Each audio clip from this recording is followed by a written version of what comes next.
78 সংখ্যক স্বাধীনতা দিৱস উপলক্ষে আমি যি কুইজৰ প্ৰতিযোগিতাৰ আয়োজন কৰিছোঁ। প্ৰতিযোগিতাৰ নীতি নিয়মসমূহ মই তোমালোকক ইতিমধ্যে কৈছোঁৱেই। এতিয়া আমি ডাইৰেক্ট প্ৰশ্নলৈ আহোঁ। তোমালোকক 5টা দলত বিভক্ত কৰি দিছোঁ, A, B, C, D। গতিকে মই প্ৰথম প্ৰশ্নলৈ আহিছোঁ। গ্ৰুপ A প্ৰথম প্ৰশ্নৰ উত্তৰ ক'বা। ৰাষ্ট্ৰীয় পতাকাখনৰ ৰং কেইটা? 3টা। শুদ্ধ উত্তৰ। সম্পূৰ্ণ শুদ্ধ উত্তৰৰ বাবে গ্ৰুপ A নম্বৰ পাইছে 10। এবাৰ গ্ৰুপ B লৈ 2 নম্বৰ প্ৰশ্ন। জাতীয় পতাকাত থকা ৰংকেইটা কি কি? 3টা ৰং আছে বুলি ক'লে যে ৰংকেইটা কি কি? কমলা, বগা, সেউজীয়া। শুদ্ধ উত্তৰ। শুদ্ধ উত্তৰৰ বাবে গ্ৰুপ B পাইছে 10 নম্বৰ। এবাৰ ডাইৰেক্ট কুৱেশ্যন যাব গ্ৰুপ C লৈ। ভাৰতবৰ্ষই কোন চনত আৰু কেই তাৰিখে স্বাধীনতা লাভ কৰিছিলে? 1947 চনৰ 15 আগষ্ট। শুদ্ধ উত্তৰৰ বাবে 10 নম্বৰ। ভাৰতবৰ্ষই 1947 চনৰ 15 আগষ্ট তাৰিখে স্বাধীনতা লাভ কৰিছিলে। এবাৰ গ্ৰুপ D লৈ 15 আগষ্টত আমি কি দিৱস পালন কৰোঁ? স্বাধীনতা দিৱস। এবাৰ গ্ৰুপ E। গ্ৰুপ E লৈ ডাইৰেক্ট কুৱেশ্যন। 26 জানুৱাৰীত আমি কি দিৱস পালন কৰোঁ? গণৰাজ্য দিৱস। গণৰাজ্য দিৱস। শুদ্ধ উত্তৰ।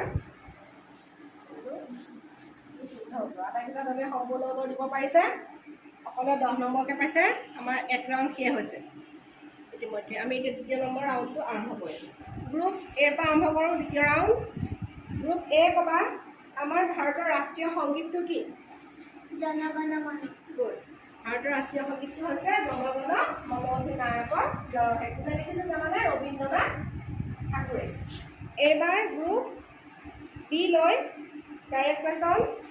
ভাৰতৰ ৰাষ্ট্ৰীয় পক্ষী কি? ময়ূৰ পক্ষী। ময়ূৰ পক্ষী। শুদ্ধ উত্তৰ। গ্ৰুপ বিয়ে পাইছে 10। গ্ৰুপ চিয়ে ক'বা, ভাৰতৰ ৰাষ্ট্ৰীয় গছ কি? শুদ্ধ উত্তৰ। এবাৰ গ্ৰুপ ডি লৈ যাব প্ৰশ্ন।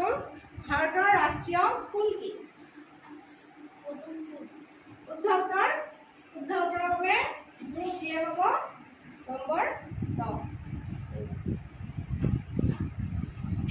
এবাৰ গ্ৰুপ ই লৈ ডাইৰেক্ট কুৱেশ্যন। ভাৰতৰ ৰাষ্ট্ৰীয় ফল কি? আম। আম। শুদ্ধ উত্তৰ। গ্ৰুপ ই পাইছে 10। মই ইতিমধ্যে 2টা ৰাউণ্ড শেষ হ'ল। সকলোৱে 20 মাৰ্কছ পাবলৈ সক্ষম হৈছে। কোনো কাকো হেৰুৱাব পৰা নাই। এবাৰ পুনৰ আমি গ্ৰুপ ই পৰা আহিম। দুটাকে আহিম। 3 নম্বৰ ৰাউণ্ড গ্ৰুপ ই পৰা আহিম। গ্ৰুপ ইয়ে ক'বা, অসমৰ 2খন ডাঙৰ নদীৰ নাম। ব্ৰহ্মপুত্ৰ আৰু গংগাটো নাম। এতিয়া সম্পূৰ্ণ হোৱা নাই। দিয়ে ক'ব পাৰিবনে অসমৰ 2খন ডাঙৰ নদীৰ নাম? কোৱা। ব্ৰহ্মপুত্ৰ আৰু বৰাক। ব্ৰহ্মপুত্ৰ আৰু বৰাক। শুদ্ধ উত্তৰ। গংগাখন অসমৰ নহয়। গংগাখন অসমৰ ডাঙৰ নদী, কিন্তু অসমত নাই গংগা নদীখন। শুদ্ধ উত্তৰ। কোনে দিলে? দিয়ে দিলে ন।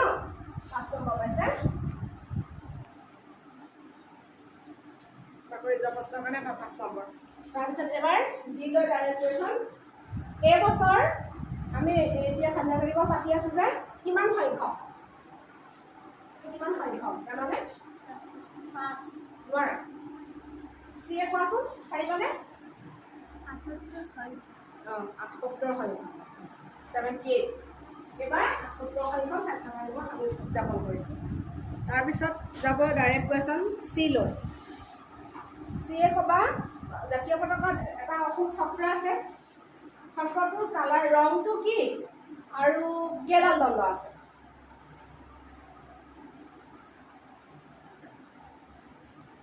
চক্ৰটোৰ ৰং কি আৰু কেইডাল দণ্ড আছে অশোক চক্ৰটোত? 34 ডাল। ৰংটো অশোক চক্ৰৰ ৰংটো পাৰিবা না নোৱাৰা সোনকালে বেছি সময় নহয় পাছ কৰি দিয়া নোৱাৰা যদি পাঁচ এটা শুদ্ধ হৈছে বাৰু আধা দিয়ে কোৱাচোন অশোক চক্ৰটো দণ্ড কেইডাল আছে আৰু ৰংটো কি 24ডাল দণ্ড ৰংটো নীলা গুড তাৰপিছত এবাৰ বিলে যাব ইহঁতলৈ যাব ৰাষ্ট্ৰীয় পতাকাত যিটো অশোক চক্ৰ আছে ক'ত আছে বাৰু বগাত মাজত বগাৰ মাজত আছে ঠিক আছে শুদ্ধ উত্তৰ আগত 5 নম্বৰ পাব সিহঁতে এইবাৰ আকৌ 10 নম্বৰ ইয়াৰ পিছত আমি এই গ্ৰুপলৈ যাম এই গ্ৰুপে উত্তৰ দিবা ভাৰতৰ ৰাষ্ট্ৰপতি কোন শ্ৰীমতী দ্ৰৌপদী মুৰ্মু গুড শুদ্ধ উত্তৰ ভাৰতৰ ৰাষ্ট্ৰপতি শ্ৰীমতী দ্ৰৌপদী মুৰ্মু আমি এই ৰাউণ্ডৰ শেষত পালোঁ এ পাইছে 30 মাৰ্কছ 30 নম্বৰ বি এ পাইছে 35 চি এ পাইছে 20 ডি এ পাইছে 25 আৰু ই এ পাইছে 20 মাৰ্কছ এতিয়া বি হৈছে ফাৰ্ষ্ট গ্ৰুপ বি এ পাইছে প্ৰথম স্থান আৰু এ পাইছে দ্বিতীয় স্থান আৰু গ্ৰুপ ডি এ পাইছে তৃতীয় স্থান আৰু চি আৰু ই এ 20 মাৰ্কছকৈ চতুৰ্থ স্থানত আছে বি গ্ৰুপ ফাৰ্ষ্ট হৈছে গতিকে বি গ্ৰুপৰ সকলোকে শুভেচ্ছা জনাইছোঁ